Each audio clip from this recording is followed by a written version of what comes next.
Imagine a country that has been sanctioned, isolated, bombed by proxy, threatened with military strikes, had its scientists assassinated, its currency destroyed, and its people pushed to the edge of revolt.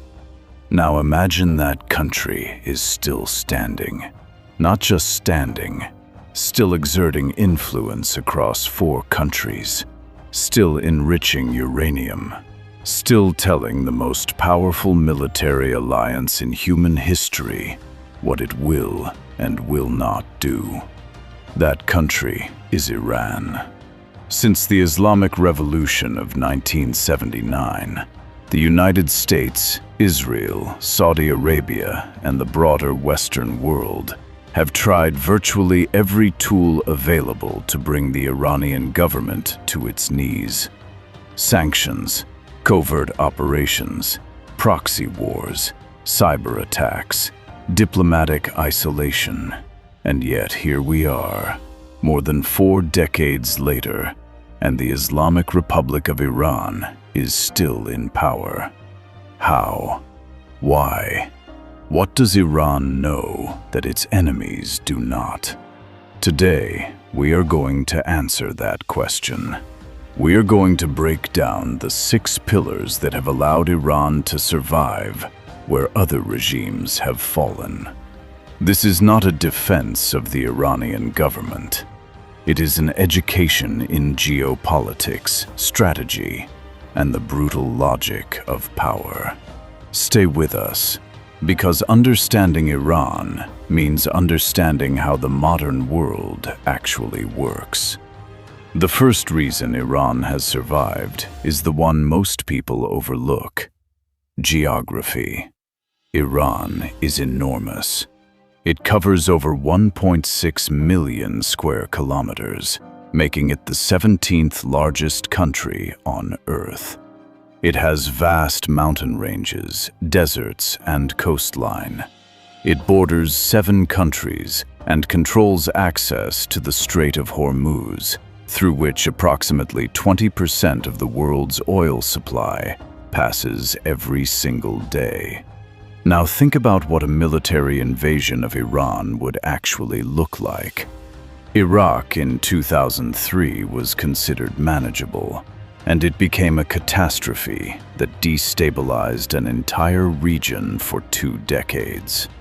Iran has nearly 3 times the population of Iraq at the time of that invasion, a much larger land area, more complex terrain, and a military that has specifically trained for guerrilla warfare in its own territory. Military planners in Washington and Tel Aviv have modeled this scenario.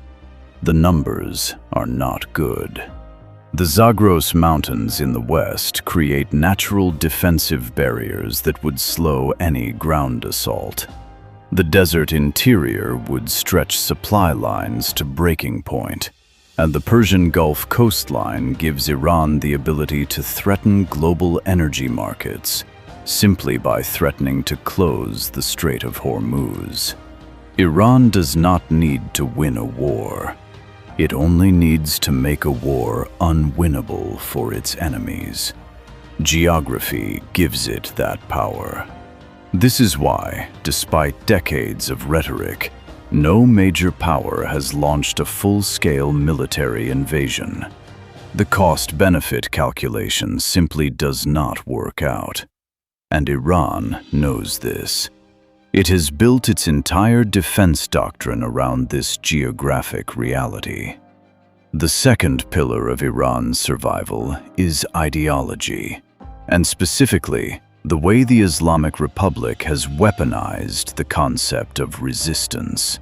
When Ayatollah Khomeini came to power in 1979, he did not just create a new government. He created a new political theology. The idea of Velayat-e-Faqih, or guardianship of the Islamic jurist, provided a framework that merged religious authority with political power in a way that made opposition not just politically dangerous, but spiritually illegitimate. But perhaps more powerful than the domestic ideology is the regional one. Iran positioned itself as the leader of what it calls the axis of resistance. This is the idea that Iran, along with its allies and proxies, represents the forces standing against American imperialism and Israeli occupation in the Middle East. This narrative has enormous appeal, not just among Shia Muslims, but across the broader Arab and Muslim world. Iran's defiance of the United States carries a certain symbolic weight. When Iran says no to Washington, it earns a kind of street credibility that money cannot buy. And this is critical. Every time the United States imposes new sanctions, every time Israel strikes an Iranian facility, it reinforces this narrative.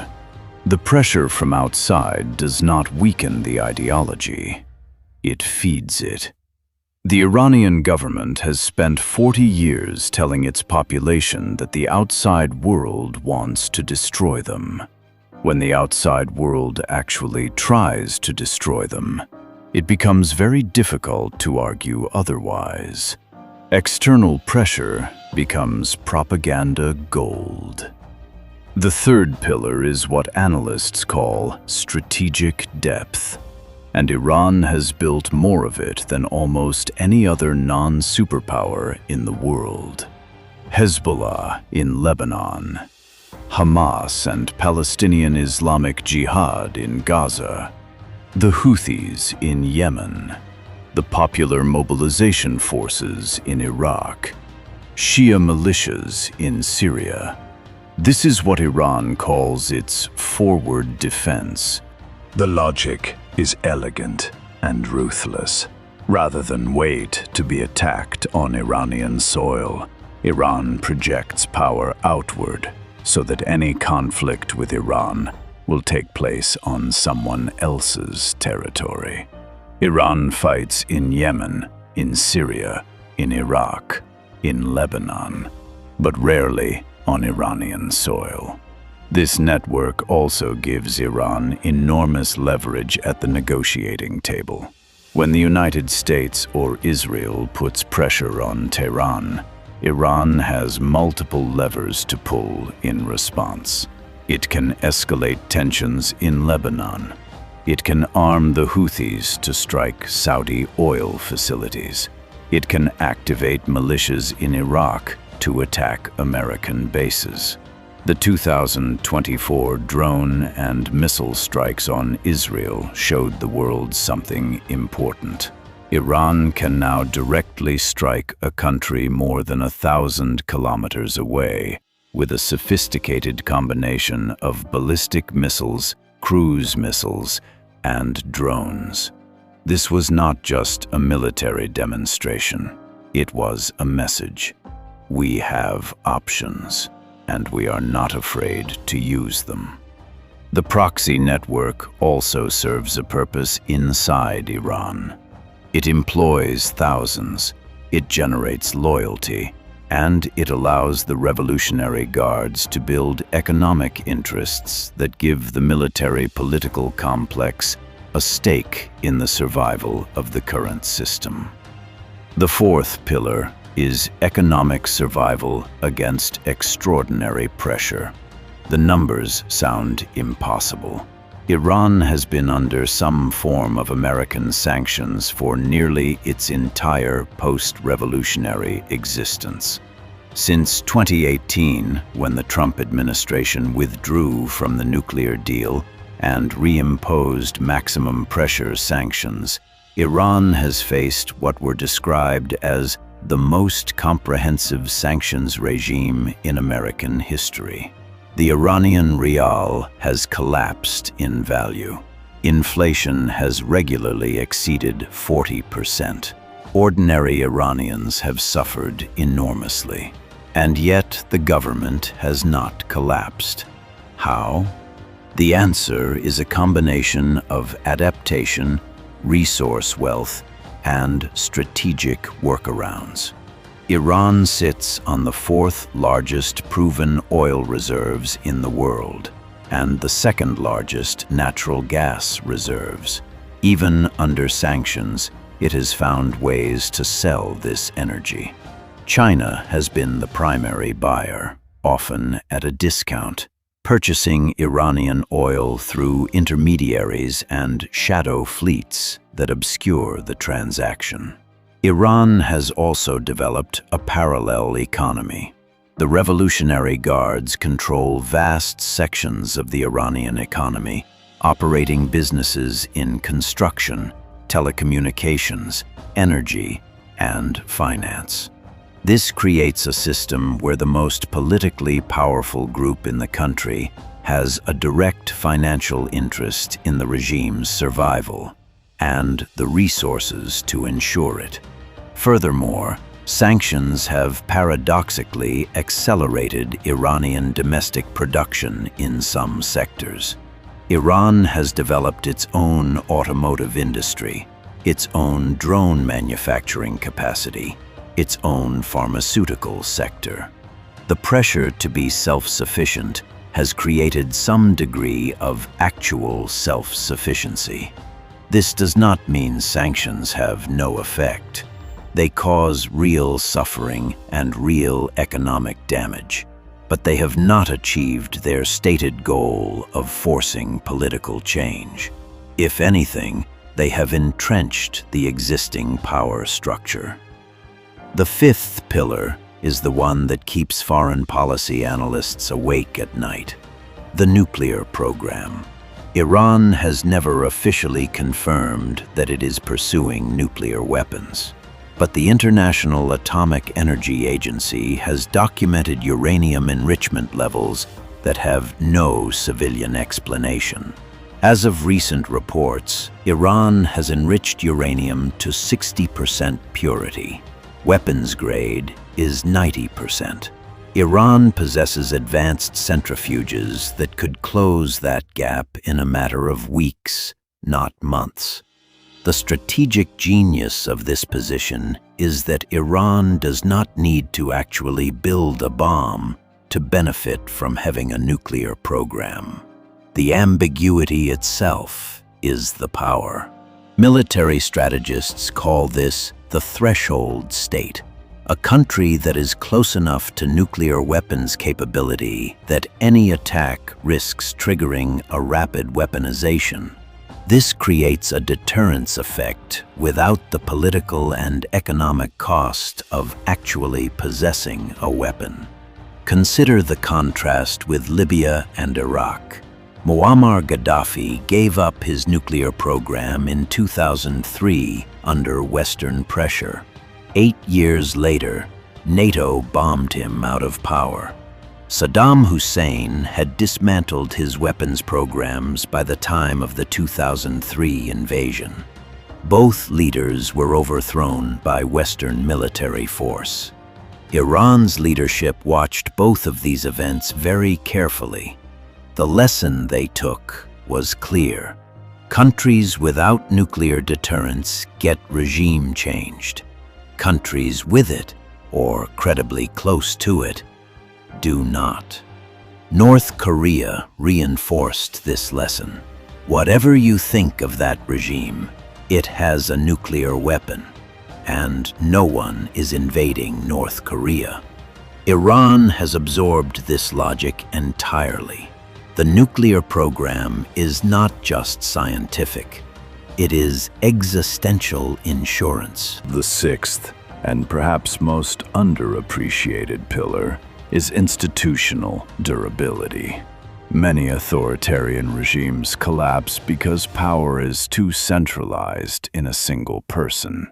When that person is removed, the whole system falls. Iran has been smarter than that. The Islamic Republic is not a simple dictatorship. It is a layered system with multiple power centers that check and balance each other while collectively supporting the system.